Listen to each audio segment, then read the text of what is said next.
Alright guys, this is my bike check. I got Nitrous OG bars, ODI Longneck grips, a nitrous stem, nitrous afterburner forks,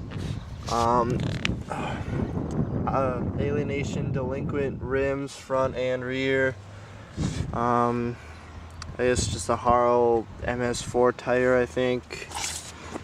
A stolen seat and C-post combo, stolen C-post clamp, Shadow Conspiracy Ravenger PC pedals, Shadow Conspiracy Crank and Bones Sprocket, KMC Crazy chain, and that's it.